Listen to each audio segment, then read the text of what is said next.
Like, what were you thinking? What an idiot. Did you know that? Did you get this thing in 5 days?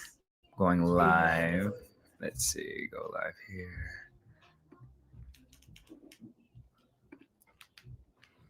All right, so we're live on the Instagram.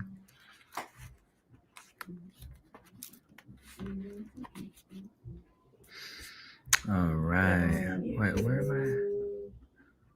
You're on Instagram. All right. What's up, everybody? Oh, I forgot my microphone. Lord have mercy. Y'all, we had so much time to set up. We were just talking about Diddy Docs, gun safety, Janet Jackson, where we should be. And I forgot to set the microphone up. So I'm coming through my computer microphone, so I'm going to set the microphone up so you guys can hear me better. What's happening, everybody? That's hilarious. We're out of sorts here. I mean, you take 1 week off and don't know how to act. What's up, Jorge? What's up? What's up, Maureen? What up, though? It's checking in from Watertown, New York. What's happening, Watertown? What up, though? What's up, Roman? The congressional candidate. How you feel? How's the campaign going? T Demand. What up? What up? What up, everybody? What's going on? I was trying to get my microphone together here. What's up? I mean, literally, we were just chilling. We were talking. We were just yapping, as FB says, just yapping. Now that is funny. What's up? Sounds good. Oh, I sound good. Okay, that's good. You did change your picture. Yo, I like it, Darquan. Good to see you, man. Good looking fella. What up, though? What up, Loopy? What's good, Loopy Lucas? Loopy Lucas in the building. Loopy, Cat says we need a picture from you. We need a profile pic. What's happening, everybody? What up, Mike? What's up, Jason Sanchez? Muse Day it is. I'm feeling really good today, too, that it is Muse Day. What's up, Tevin? How you feel, my friend? Feeling good? Good to see you. We back, baby. What's up, Tanshi? How you feel? How you feel? 21, sitting on the mill. I think that's how that song goes. I'm in my rap zone. Yeah. Okay, let me see if my microphone is coming through. Hold on, folks. Hold on. You're welcome, sir. All right, so I'm doing my audio. All right, check. My microphone sounds nice. Okay, the microphone is on. The microphone is on. All right, let's see. What's up, Instagram? Private Jets and Wine. What's up, King Omar? What up, Ryan Hussein? My daughter says yapping all the time. Tell her I said, what's up, Ryan? Good to see you, sir. What's up, Sunshine from Albany, New York? I appreciate you. Thanks for sounding good. I had to plug the microphone in. Me and Kat was up here just chilling. We was here for at least 30 minutes just yapping, talking about everything. I got you next week, I promise. Okay, Loopy, you owe us one. What's up, 512 TX girl? What's up, DET 300 ZX? What's happening? Everybody feeling good today? It's good to see everybody. Michigan forever, all day. You already know what it is, what it ain't, what it's gonna be. The 8 is the Big Ten championship. Yeah, that's what it ain't. Did y'all hear that? She says what it ain't is a Big Ten championship. I mean, the hate is so real over here. I don't know how I feel about that. It's still great to be a Michigan Wolverine. It's great to be a Michigan Wolverine. What is happening, y'all? It's good to be back. I'm so excited to be back in conversation with you all today. It is going to be a good Wednesday. You already know in full effect, Loopy Lucas. We got you. All right, I'm holding you to it. Bozeman, Montana. What is happening? B Julio 07 in from Montana. The MuseRoom is in Montana. I love that. What's happening in Montana?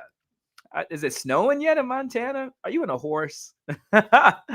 So many stereotypes about Montana. Hey, Lisa from Atlanta has pulled into the building. I need more information from Bozeman, Montana. Hey, Mike, everybody. What's up from Cleveland? Cleveland in the house. Cleveland is here. We are back, folks. We are in for a time.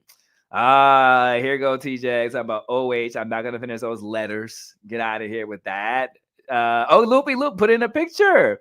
Oh, you profiling in front of like one of those muscle cars. Is that a Mustang? What is that? Not Childish Gambino completing the letters. The pettiness is so real. It's cold in Michigan. Dr. M.A. Harris says, oh, Brian Hussein enjoying signing day in Ann Arbor. It's signing day today. No, it's signing day. What's up, Melina? Charlotte, North Carolina is in the building. What's up, Charlotte? Oh, that's a Dodge Charger. I love a good Dodge Charger. Yeah, I love a muscle car. My first car I ever had was a Camaro T-top, black. It was nice. What's up, Noop? Checking in from Dallas. What's going on, Dallas? Wait, where's Bozeman, Montana at? I asked you some questions. Where's the horses? No, meaning like, what are you up to right now? Do you have horses? Do you have horses in your backyard? Like, is it just a beautiful view everywhere you look? Montana is somewhere I actually want to go to. So I'm saying that with love, not trying to be petty or shady. It's beautiful. Yeah, it's said with love. Have you been, Kat? It's beautiful. Yes. What they call it? Big Sky? Is it Big Sky? Really? Yeah, do they call it Big Sky? Big Sky. Big Sky. Yeah, Big Sky. Yeah, I want to go. B. Julio, first of all, tell me your first name. I don't want to keep calling you B. Julio. But then also too want to know, it's lots of sky. Oh, Big Sky up here. All right. Do you have horses? Do you ride horses? Do you have a cowboy hat? Do you have cowboy boots? Lots of stereotypes I'm playing into, but these things I want to know. And tell me your first name too as well. B. Julio. Sorry for signing day. It goes to Friday. Okay, so it's the start of signing day. Okay, got it. Lots of snow. Oh, I can imagine. Sorry, snowing. Got it. Noted, as they say. As the kids say, noted. Yo, what's up, everybody? I'm so excited to be back in conversation with you all. We took some time off last week for the holidays. I hope you guys had a really, really great time last week. I hope you guys enjoyed some fun with some loved ones and whatever else you guys decided to do. I had a great time spending time with friends and family and loved ones. And it was good to take some time off for some self-care because, at this point, the year is over.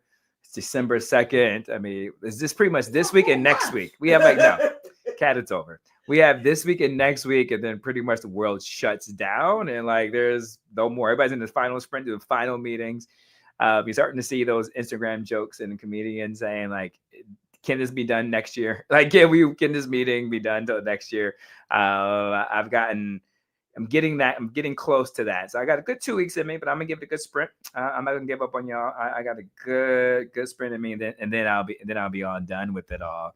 All right, man, we have a great show lined up for you all today. As you all know, welcome. For those of you first time here, this is the MuseRoom where we unpack big topics, big stories to kind of get it through the midweek, because there's always just so much to cover and there's so much to unpack, and there's just never enough time to do it. And so we like to use this time just to do deep dives into what is happening around the world.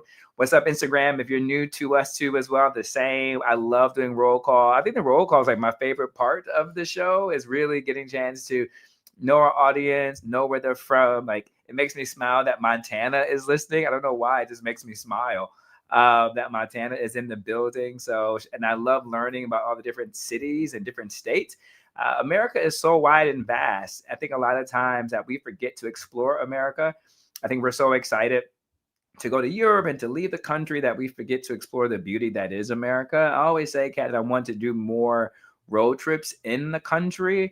Some of my favorite parts to go is in Maine. I want to explore more of the Pacific Northwest. I want to spend more time up in there. I think that's beautiful area.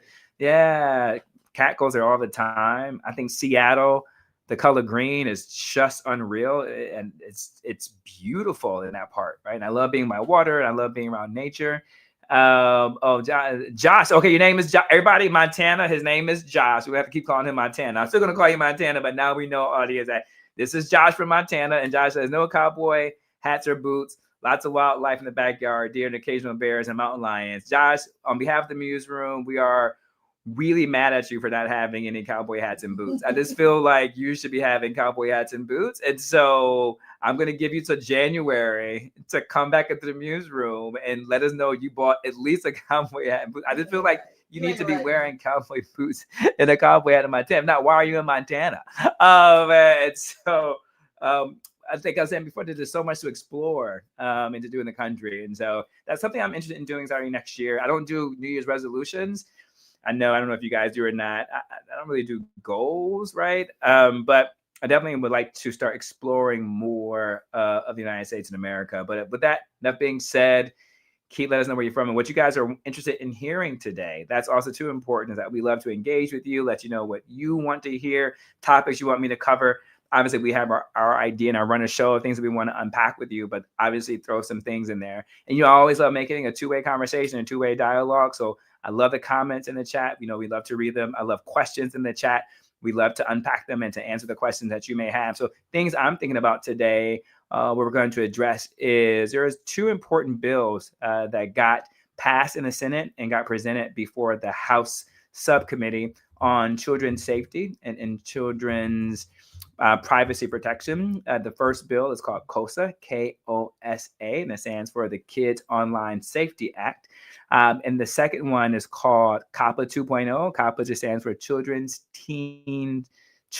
and Teens Online Privacy Protection Act. So I'm going to unpack what that is, because obviously, right on surface, we want our kids to be safe, but is that really what the bill is about? I'm going to be talking about Pete Hegseth as well and what's happening over there. I'm also going to be talking about the Admiral who has entered the chat, who is now at the center of this conversation. And is he being used as a scapegoat? What can we expect to hear from him tomorrow in the close our session? We're going to really outline some of the laws that may or may not have been broken. And what does that look like? And then, of course, we're going to get into Diddy. Wow. That is just the topic that everyone is talking about. And we're getting into a little bit of sports. And then we'll see whatever is left. So you guys let me know what questions you have, what you're thinking about, and how you guys want to address it. And we're going to go from there. But as you guys know, I love a good snap poll, right? And so I'm going to start the snap poll off. And this drives Kat crazy because we never planned to do snap polls. And she has to figure out how to type it into the chat and to put it on the screen. And I don't even know how I'm going to ask it, because I had to think about the question in a way that's a yes or no answer. And so by answer by yes or no, if you see legislation that says keep our children safe online, and if it is to protect children from sexual exploitation, if it is protect children from anti-harm, which means like suicide, if it's protect children from receiving content on eating disorders, and if it's and to prevent children from receiving content of substance abuse, would you vote for it? Would you be in favor of that bill? Yes or no? So again, if you presented a bill, you had the chance to vote, or your elected officials, do you want your elected officials to vote for a bill that is protect children from receiving content that is related to sexual abuse, sexual exploitation, eating disorders, and anti-harm? Yes or no? Just put that in the chat. Would you vote for that? That is what I love about doing these snap polls here, and just say yes or no. Would you vote for it? I think you guys are thinking about it, but let us know what your thoughts are about it. Norm Hall over Instagram, he says yes. Sisha Pardue, you say yes. Cool Chuck says yes. Mo Def, Shamika Speak says yes. Koda01 says yes. Sweet, Classy, and Jazzy says yes. All right, Instagram, you guys are popping over there. All right. Jody, Edwards, is that Raphael? That's who I think it is. Jason Sanchez says yes. Loopy Lucas says yes. Very Good says yes. Daquan says yes. Everyone is saying yes, right? So yes, yes, yes, yes, yes. All right. Yes. Now, what if I tell you this could come at the expense of no, before I say that, what if I tell you within the details that the details are so vague that what you guys has voted yes for is for, and this is how our bills are written, what you guys has voted yes for is for state attorney generals who are elected, who could be Republican or Democrat, and the FTC, the Federal Trade Commission, which is a politically elected board by the president, who could be Republican or Democrat. You have now said yes, giving them authority to hold platforms liable to remove content for everything I just said. But guess what else they can remove content for? They can remove content on slavery. They can have content removed from children to be exposed to Native American communities. They can have content removed from critical race theory. They can have content removed from gender studies. They can have content removed from stories of feminism, stories of the women's suffrage. They can have content removed now for civil rights. They can have stories removed from what the point of the Civil War was for. They can have content removed from sexual identity and sexual orientation. They can have content removed from diversity, equity, and inclusion. They can have content removed from religion that discusses maybe Islam. They can have spiritual movements removed for individuals who are practicing Buddhism. They can have content removed from anything that's discussing the Jewish religion. They can have content removed that isn't anything but Christian narratives and Christian content. How do you feel about that now? Are you still voting yes on this bill? So let's do the snap poll again. Are you still voting yes now that you have all this information? Should state attorney generals have the authority to hold platforms liable, right? So Krista Oliver says no. Maureen says so scary, right? Loopy Lucas says no. Maureen Sullivan says absolutely not. Crazy. I guess we just have to do better of a parent. And now no, right? But let's see what else is coming in the chat. Jody says, oh, wow, absolutely not. Right? Definitely not. Ted Lammy says no. Instagram, what you guys say now? Aaliyah gave some eyeballs like, wait, what is happening? Shamika says, say what? That's sneaky. It is sneaky. Cole Josh says, sounds like Prager University. I don't know what that means. Session Purdue says, well, if you look at the way as parents, you should closely monitor what your children are. I definitely agree with that one too as well. Nate Scott says, absolutely not. Caesar O'Hare says, you change your mind, right? Exactly. This is what the House is looking at right now. The Senate has already passed this legislation. So now it is before the House. So because now it is before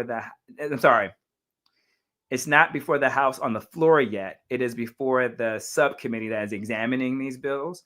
What's going to happen procedurally is in January, they'll do a markup.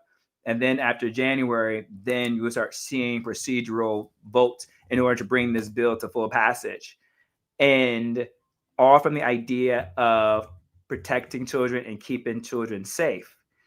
No one is saying that those issues are not real, right? Sexual exploitation, eating disorders, substance abuse, and anti-harm, right? Those are all things that we want to work towards making sure these platforms are secure enough so our children are exposed to harm. But you don't want to do it when it comes to the expense of freedom of speech. And you don't want to do it when it comes to freedom of expression.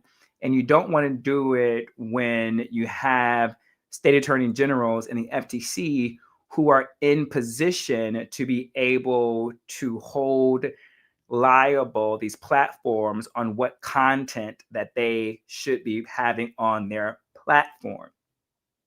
That should never be the case. So I'm not saying that this bill shouldn't move. What I'm saying is that there should be more debate and there should be more conversation, because it's going to be really hard for any elected official to explain to the constituents groups on why they voted no on protecting kids from harm. Can you go back to the difference between COSA and COPA? Yes. Two different things. Yep. So that's COSA. So that is the Kids Online Safety Act. That's one bill. The second bill is called COPPA 2.0. All right. So COPPA 2.0 stands for Children and Teens Online Privacy Protection Act. What that does is take those same categories that I just mentioned, the anti-harm, the sexual exploitation, eating disorders, and says that these platforms cannot give up your children's data in order to give to advertisers in order to create selective targeted advertising around that space. Also, too, COPPA was first passed in 1998, but the updated version is to include more language about privacy and data, but also to extend it from age 13 on COPPA 1.0 to now the language includes under 18. How to think differently about these two bills on the federal level is that COSA is how your children is about the safety and environment of the platform. And COPPA 2.0 is about the data and data privacy and commerce and monetization of it. So two separate things. The most controversial one, though, is COSA 2.0. This reminds me, for those of you who may be from the state of Michigan, it reminds me of the time when this was after the Supreme Court had allowed University of Michigan, they gave a ruling to use race-based consideration for college admissions. The state put together a proposition on the ballot that said something really simple. Do you believe in civil rights? Yes or no, right? Just exactly as I did with this. Obviously, people believe in civil rights. And so people said yes, but it was in the details. But the details went further and said, well, if you believe in civil rights, then you shouldn't want affirmative action, and that everyone should be able to be considered without any special consideration. As a result, everyone checked yes. The bill was able to win passage overwhelmingly, and it changed the state forever. It changed the way our state college and universities can consider admissions and race-based admissions. And so you have to be really mindful of the language that is at play. Why is this also too important when you look at COSA? It's important for COSA because there's this idea that your large platforms like Meta, OpenAI, X, formerly known as Twitter, TikTok, they have the ability to do content moderation and automated systems to do content moderation to flag certain things. Meta's already doing their best when it comes to teen accounts in terms of being restrictive. They also too have the money to be able to fight back any lawsuits that state attorney general or the FTC could bring towards them. But what happens to smaller platforms, right? We always think about tech from those companies I just mentioned. Kat is working with the organization. I'm not going to put their business out in the streets, but she's working with a fairly large organization that deals with protecting children from harm. And it's like an anti-harm organization, meaning protecting them from suicide, helping guide them through different issues and emotional dynamics that can lend itself to harm. So what these national organizations, but smaller, are saying is that this could possibly have harm and impact on them because they, by default, have to talk about suicide if they're going to do anti-harm prevention. They're going to have to talk about ways that people take their lives. Sorry, I'm about to have probably some uncomfortable position and kind of go into some sensitive areas here. So just heads up, be mindful. So they have to talk about ways that people take their lives, right? And so if you are someone who doesn't believe in that or doesn't want your children exposed to that, and you have this idea, you can flag it and say that needs to be removed. That's where freedom of speech comes into play, because you're limiting that organization and that small platform's ability to use speech language to post online to educate their audience and to educate their children on prevention so they don't have to get there. So what you're going to see these smaller platforms and organizations do is just take down the content, remove their forums, because they don't have the budget that the large platforms have in order to create complex automated systems for content moderation. They don't have the budget and the resources to really combat lawsuits when it comes to this dynamic. And so that is another thing about freedom of speech, First Amendment. So it's not even about, so it's definitely about education, right? Like critical race theory, gender studies, sexual studies, religious studies. But then it also too is causing harm to those smaller platforms who may not have the resources, who are really doing the work. Right. And so this is why I want to bring to your attention about the dynamic of that. Also, too, you got your homework today, and the homework you guys received the Pew Research. And if you didn't receive the homework, we're going to put the email up again for you guys to email us. We have your email address so we can add you to our homework distribution list and keep you informed of what's going on. We sent you some information on the Pew Research. So I just want to put some data up there because I do want to talk about there is real harm children are experiencing on social media and tech platforms, right? In the Pew Research, it says that 34% of teens say at least sometimes they get information about mental health on social media. Some teens are also turning to social media to find information about mental health. Places like TikTok have become spaces for influencers to do that. And 63% say it's an important way to get information about mental health. Another 37% say these teens say social media are not an important way that they get mental health information. Similar to the last time that the survey asked this question, more teens think social media have a negative effect on people their age than on them personally. About half of the teens, 48%, say social media platforms have a mostly negative effect on the people their age. Here's why I'm saying that. And here's why I'm bringing these numbers and data into it. And here's why I wanted you guys to look at that study too as well, and that research. There is no, I'm about to say something that may shock you, but there is no consensus scientifically that social media causes mental harm. I repeat, there is no scientific consensus, data, research that comes to a consensus that says social media causes mental harm.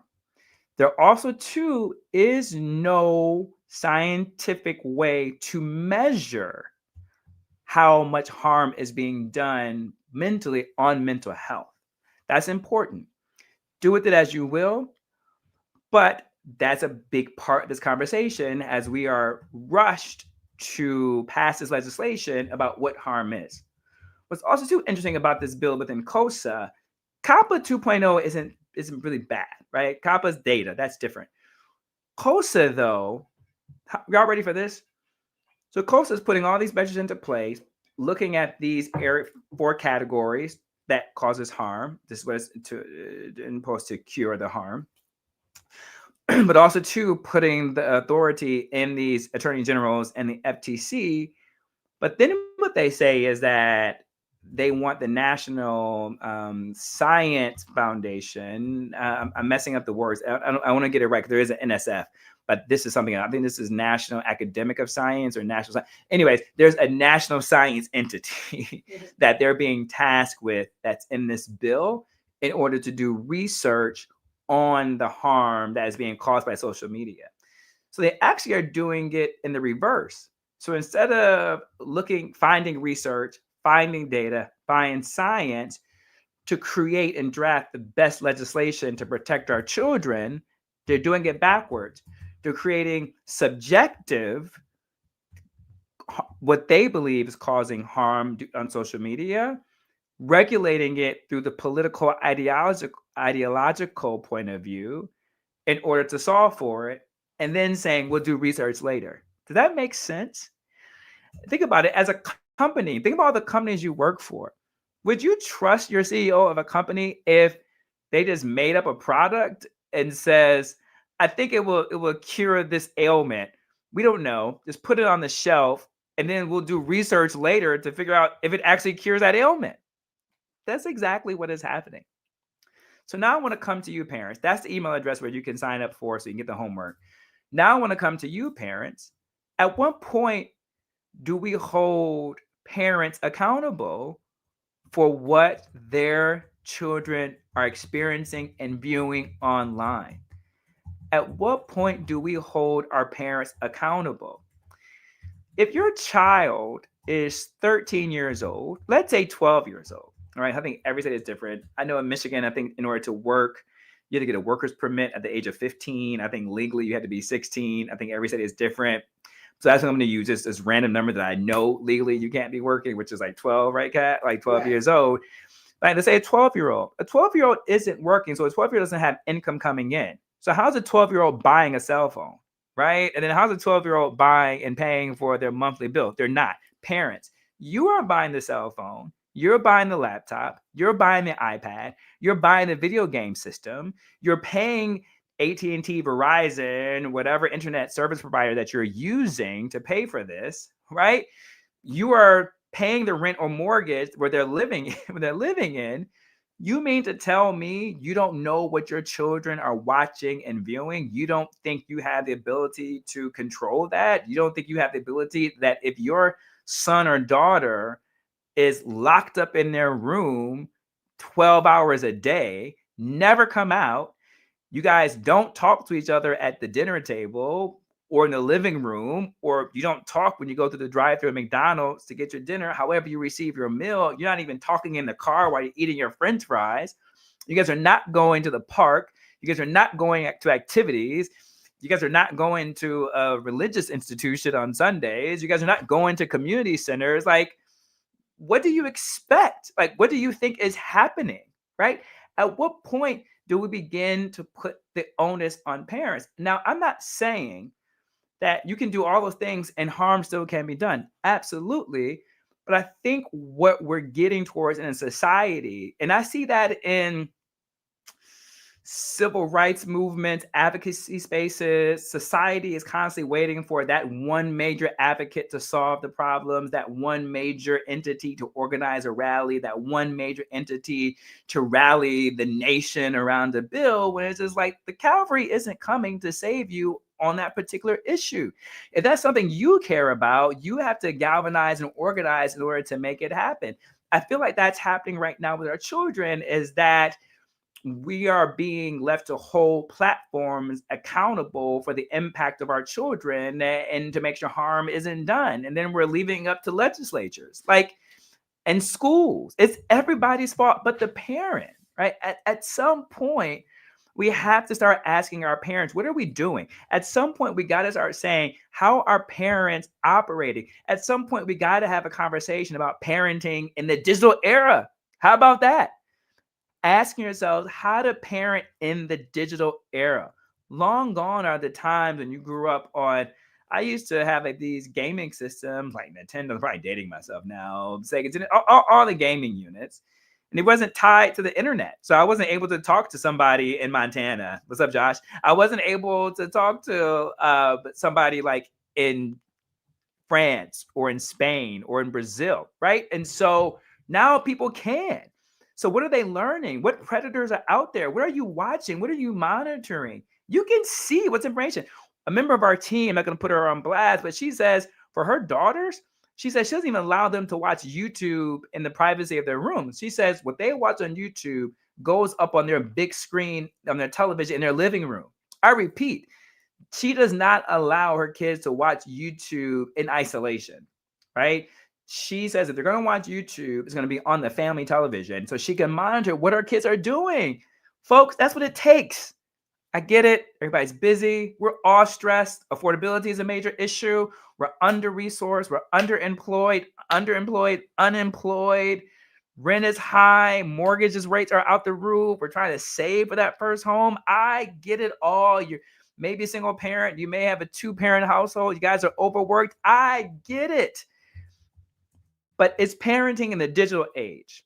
And so you have to be more accountable to what is happening, to work in concert with the tech platforms, to work in concert with elected officials, to work in concert with the schools. I'm sorry. I'm going to take a little break before I get into too much trouble before all the parents come at me. But what are your thoughts on this? Like, let me know what you're thinking. Would love for us to get into a conversation around it. Betty Good says, we can't be with them 24/7, so even my child doesn't have access, kids around them do. Absolutely, but I think that is a good point. But I think at some point, there has to be some interruption, like in the household. I'm going to be very honest. Okay, here we go. Here I go being vulnerable, right? As I call parents out, I got to hold myself accountable. I used to listen when I was like, Mom, close your ears, and Dad. But when I was like in like elementary school, I used to literally write the lyrics down to rap songs, like on a notebook, right? Like just writing, rewinding, writing. I'm in elementary school, writing, middle school, writing, memorizing, rhyming, memorizing. But I knew this was fiction.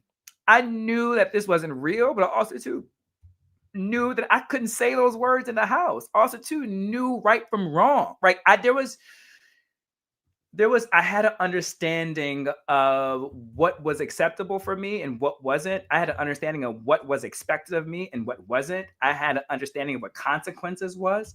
I was going to church on Sundays. I was in church on Mondays, youth department meeting, Wednesday Bible study, Saturday choir rehearsal, Sunday serving in church, like many of you as well. I was involved in activities. I was in the band. I had after school band practice. I had private lesson band practice. Like I was hanging out with friends. Like I was going to the mall. Like I just had such a balanced upbringing to where it countered all that negative images and language I was hearing. Right. So I was watching, I was sneaking, looking into videos I shouldn't have been looking at, right? Watching movies I probably should not have been watching. I was hearing songs I probably shouldn't have been listening to at that age, but I had so much other to counter I knew the balance of right from wrong. I'm not going to say you're going to turn down and be fine as well, but at least you got to do something. You cannot do nothing in the age of that, right? So if your kid is locked in the room, and then they go out with other kids, yeah, they're going to find their tribe and find out what's happening. But at some point, you as a parent have to say, what can you do? Cesar O'Hara says, we must research everything our children are doing. I don't disagree with that, Caesar. What's up? He who thinks. I love when you pop up in the room. Too many parents have giving up the responsibilities of raising the child. I don't disagree with you. That's a very much a hot take. The parents have been systematically made to get that way, unfortunately. It's unfortunate. I know parents are probably mad at me right now. Jody says, I'm definitely a nosy parent. I say in my boy's business, he does have a cell phone, but he knows that at any time we can look through it. Exactly. Like you can look through it. You can have parental controls. Like you can figure out, they may be able to delete stuff, but at least they know that mom or dad might see this. Jason Sanchez, we as parents definitely need to do better and educate ourselves so we can properly understand and educate our children. That's it right there because IG, what's up, IG? Jay Swabby says, I'm experiencing that right now. YouTube is very influential. It is. It really, really is. That's why Instagram and Meta's putting out all these PSAs about teen accounts. But like at the end of the day, parents aren't going to it. But also, if you don't know about it, like if I'm giving my kid a cell phone and I'm allowing them to be on Instagram and I'm allowing them to be on Facebook and TikTok, like I would want to say by default, I need to figure out where the parental controls are. Like, even if you don't know it, you can Google, like, bought my child a version 10 of this model phone. Are there parental controls, right? I'm about to add Instagram to my 12-year-old cell phone. Are there ways I can control it? I am about to add my 11-year-old to a phone. Can I see what they're texting, right? If they delete it, can I see it? Like at some point, you got to be accountable. Again, I'm not taking tech platforms off the hook. I'm not, but like we got to be in concert.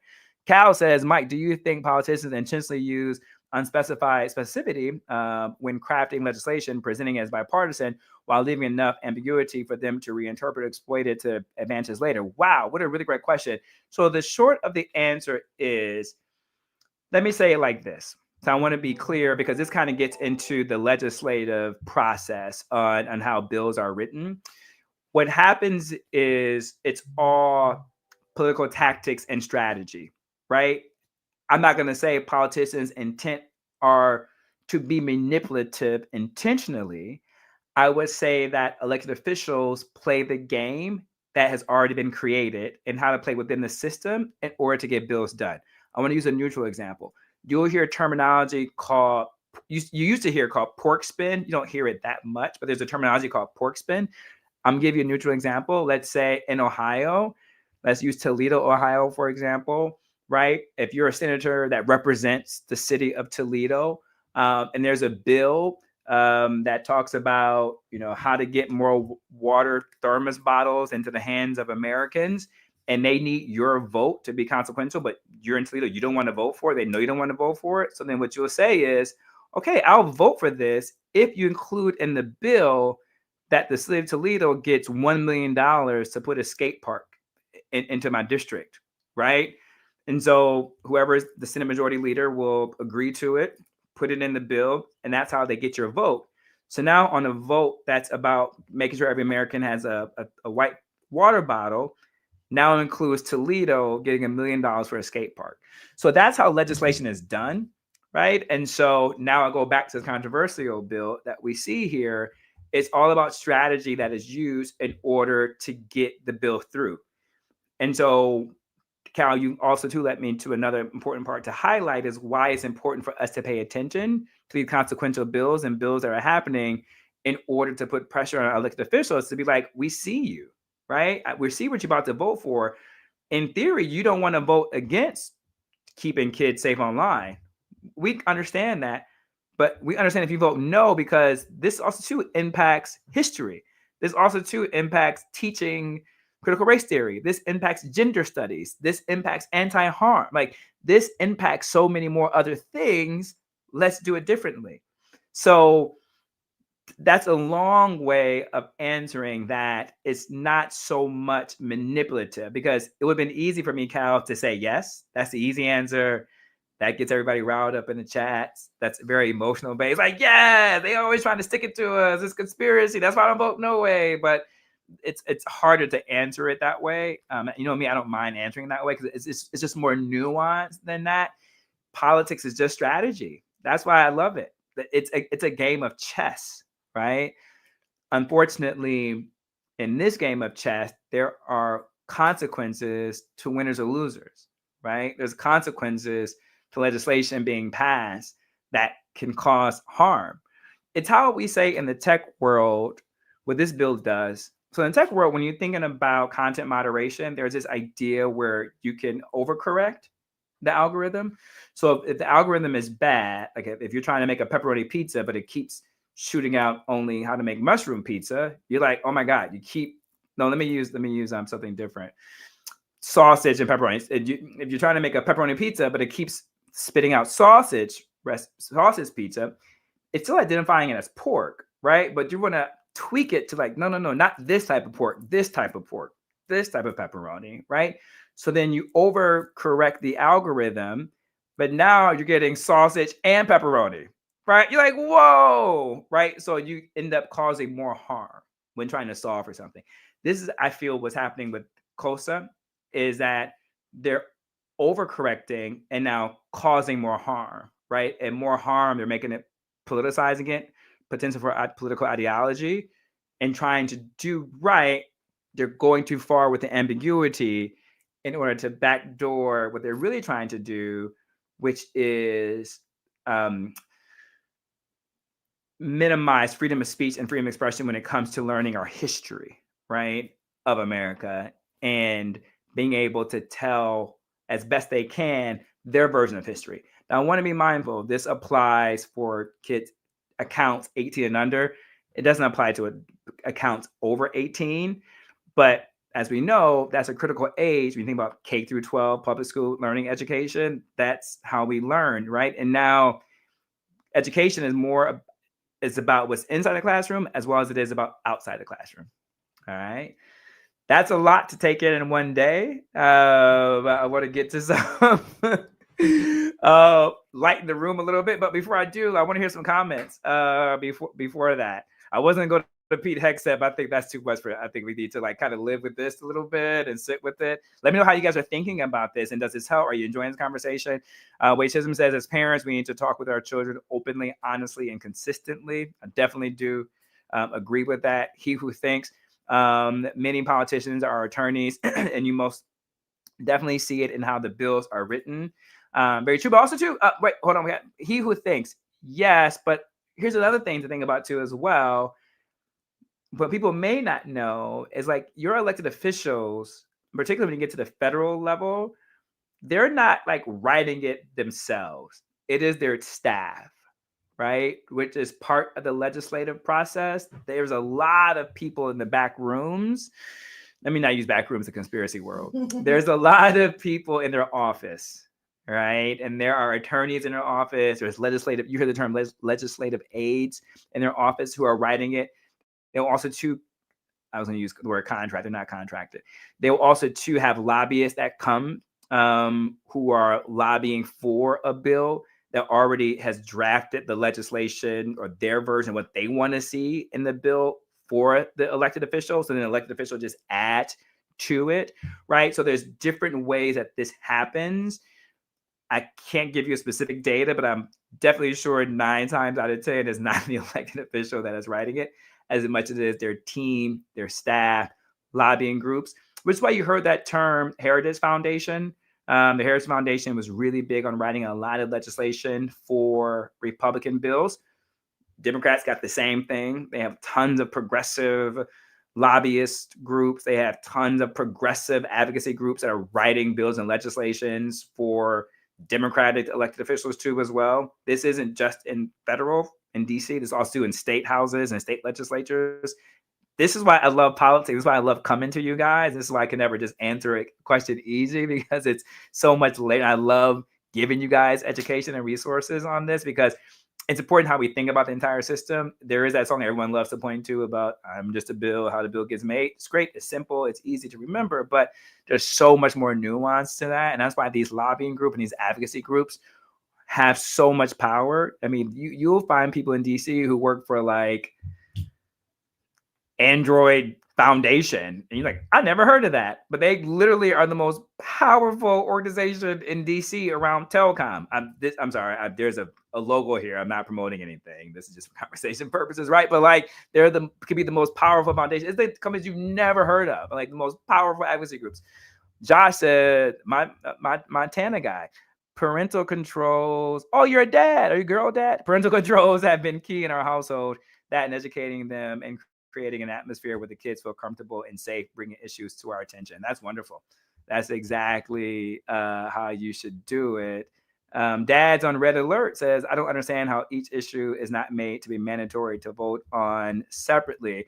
That's a great question. Thank you for asking me that so I can say that. There's 2 different ways that these can vote on. So I want to be very clear too as well. There were actually 19 bills that were brought. Yesterday was a big tech day for the Hill. There were 19 tech policy bills that was presented before the subcommittee. Some of them had to do with like federal, state. I highlighted, really want to pay attention to 4, but really I just highlighted these 2. So I felt like these 2 impact everyone nationally. This one is easier to digest a little bit. I can send in the homework later on the week, all the other bills, just so you guys can look at it. I won't editorialize or analyze it for you. That's up to you to go through all of that one. California's in there a lot. California's taking the lead on a lot of these bills and legislations. So with that being said, there's 2 ways that people can vote procedurally within Congress. And I don't want to get into the details of procedure on this one, but they typically can vote each individual bill individually, or there is this package, let's call it a bundle, that they can vote on too, as well as one big bill, one big complete package. So I don't know how these 19 bills will be presented when it comes to the floor, but there are multiple ways that's the easier way to describe it. There are multiple ways to which bills can be passed jointly as one, and there's multiple ways they can be voted on in succession. And then there's multiple ways they can just be voted on one bill at a time being brought to the floor. Typically, Senate Majority Leaders and Speakers of the House like to try and not to have too many individual votes. So they will try and like combine or kind of do that, because that's a lot of votes that need to take place. That's a lot of whipping. Whipping means counting the votes before the vote is cast. Really, really great question. Jay Vargas, as a high school teacher and parent, it sometimes feels as if we are fighting every step of the way. Needing more mental health services as a standard in schools would be a great start. Yeah, that's very true. I don't deny you. And we're tasking our high schools, and just, I won't say high school, we're tasking our K through 12 public education schools with a lot. And I keep emphasizing on public schools, Kat knows this too as well, because like private schools are so well resourced, right? Just by student teacher ratio, they have the resources for that. Some of our public schools are really well funded, and then some of our public schools are not well funded. I went to a public school, and my public school, Lansing School District, was very well funded because we had tax-based revenue, right? People don't want to pay taxes. I get it. People like are really thinking about like economies and all that kind of good stuff. But at the time, we had like a 3-shift factories that were pumping 3 shifts. We had state workers in Lansing. We had a large community. We have a large community college. We have Michigan State is there, although technically it's in East Lansing. A lot of professors and students lived, worked in Lansing. So we just had an incredible tax revenue that was coming into the city that really made our public schools so great. there's a lot of schools in New Jersey where people have a kid here in New York City. They move out of New York City to move to Jersey in order so that the kid can go to a public school versus paying like a lot of money for private schools in order to get a kid a good education. So, all right, that is where we are with that. I'm at 150. Yeah, I don't like keeping y'all, but I wanted to see, have y'all watched Diddy? I want to know, have y'all watched the Diddy special? Put yes or no in the chat. We'll do another snap poll as we, I'm gonna say as we cleanse the air, but I don't know if this is cleansing the air by talking about Diddy now. But I just want to know if you have watched that Netflix show that has been executive produced by 50 Cent. I think it's called what, Diddy the Reckoning, I think it is. Like, just say yes or no if you have watched it. Yes or no if you have watched it. No so far. Yes. Okay, Jason has watched. Lupus said yes, I'll watch the first episode. Yeah, I'm only like 1.5 episodes in. Everyone is saying no. Always JC, messy 50 Cent. Listen, do not get on that dude's bad side. Like that's all I got. Yvette Good says no. Should I? Yes, you definitely should. Here's my takeaway from the hot take of the one episode. And Kat has seen, how many episodes have you seen, Kat? 2, 1.5. You've seen the same. I wasn't expecting it to go this way. I didn't know what 50 had up his sleeve, but I didn't expect him to give so much background information on Diddy. I didn't expect him to go to childhood, and really, I find it fascinating because he's really getting to the constitution of Diddy, what makes Diddy, how Diddy became Diddy. I think the most slept on conversation, again, I don't know what people are talking about socially, Kat, is in episode 1, it talks about this DJ that was actually blending the sounds of like R&B with like hardcore rap beats. And he was like, Diddy used to go to that club all the time and hear that. And then next thing you know, Diddy ended up doing that in the studio for Jodeci. And I was like, are people not going to talk about like how this sound was basically this DJ I had never heard of? Yeah, the rooftop. Loopy loop. Yeah, the rooftop. Yeah, the DJ at the rooftop is in this video. And I'm like, yo, like, so Diddy, we thought Diddy did this originally. It seems like the way 50 Cent laid it out. Let me be clear. The way 50 Cent presented it, it seems like Diddy got his style from this DJ. He was a DJ at the rooftop who was innovative of bringing together rap and R&B, which how we got Jodeci. Jodeci, to be clear, Jodeci already came to Uptown based upon this documentary. Diddy was tasked to making Jodeci stars, right? So with that being said, Diddy gave them that sound. Isn't that wild? I was like, that's the story for me. I'm like, we need to unpack that. I'm like, where's that DJ at? Is he mad? Like, is he big mad? Like, is he trying to, like, no one ever gave him no attention? Shame on you music journalists back then for not diving deeper to my mans. You know what I mean? Like, we need to find my mans. Like, where is my mans? Because, like, how do you feel, bro? Like, wow. I don't think there will be well, I'm not going to say there would not be a Diddy, but I don't know if Diddy would be as successful if it wasn't for that DJ at the rooftop who blended these sounds. Isn't that wild? Loopy Loop says it's wild too as well. I mean, it's just wild. All right. I think we're going to pause it right there. Let me know what your thoughts. We got Selection Sunday coming up on Sunday. Look out for that. I've already got text already from Miami. Ted Lammy, are you in here? Where are you at, Ted? Ted Lammy's always mad about Miami. Is Texas going to get in with the 3-loss team? Don't know. That's going to be controversial. It's going to be big sports weekend. Giants. Good luck next year. Like, I think you guys are done for this season. Bless your heart, as they say down south. And I got to be honest, I'm not really watching the NBA. I watched my first NBA game yesterday with the Knicks and the Celtics. Yeah, it was a good game, but I saw it, but then I went to Diddy. The Duke game yesterday was good too. Kat watched the Duke game. I watched the Duke game and the Knicks game. She said she watched the Duke and the News game. If you didn't hear, Duke won. I'm assuming. Yeah, at the last minute. At the last minute. So, okay. Do you think Duke is back? Duke fell off for a little while. Duke looks good. Looks good this year. Because Florida's their kryptonite. Yeah, it was good. I'm going to tune into basketball on December 25th.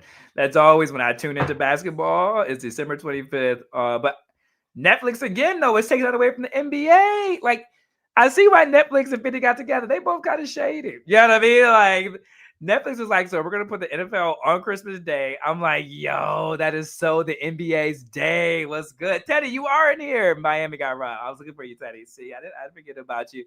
Caesar, Texas should get in. Nah, Texas should not get in at all. I know people love the Manning family and Archie Manning, but that's it. With that being said, there's an email right there.